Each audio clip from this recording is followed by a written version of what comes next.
تعالي أمّا أقول لِك إزاي المحلات الكبيرة بيعملوا كريب في البيت ويطلع معاهم مضبوط جدًا. طبعًا لو جرّبتِ الطريقة دي عمرِك ما هتشتري كريب من برّه تاني من كتر ما هو طالع مضبوط زي بتاع المحلات الكبيرة بالضبط.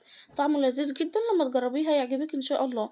يالّا بينا نحضّره، وطبعًا العيش عاملينه معاكم على الصفحة، زوروني وإن شاء الله هيعجبكم جدًا. طبعًا طالع مضبوط 100% زي ما حضراتكم شايفين كده، لازم تشوفوه علشان هيعجبكم جدًا.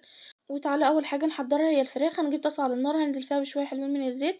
طبعًا الزيت هيبقى سخن معانا، هانزل عليه بالفراخ وهنشوّح الفراخ كويس، وهانزل بالتوابل، توم باودر، بصل باودر، بابريكا، رشة من الفلفل الأسود، ملح، هنشوّحه كويس. وطبعًا هنغطّي كده على الفراخ وهنسيبها لغاية لمّا تستوي معانا. ويالّا بينا نعمل أحلى ساندوتش جميل جدًا هيعجبكم لمّا تجرّبوه. هنجيب طبعًا عيش الكريب اللي عاملينه معاكم على الصفحة، هانزل بالجبنة، بالفراخ، بالفلفل الحراق، بالزيتون، طبعًا لو في مكعبات طماطم، والكاتشب والمايونيز. وهنلفه بالطريقة دي كده وهنسيبه لغاية لمّا يتحمّر من فوق ومن تحت، وبكده بقى جاهز معانا وبألف هنا ليكم. وما تنسوش بقى الاشتراكات الحلوة اللي بتفرحنا.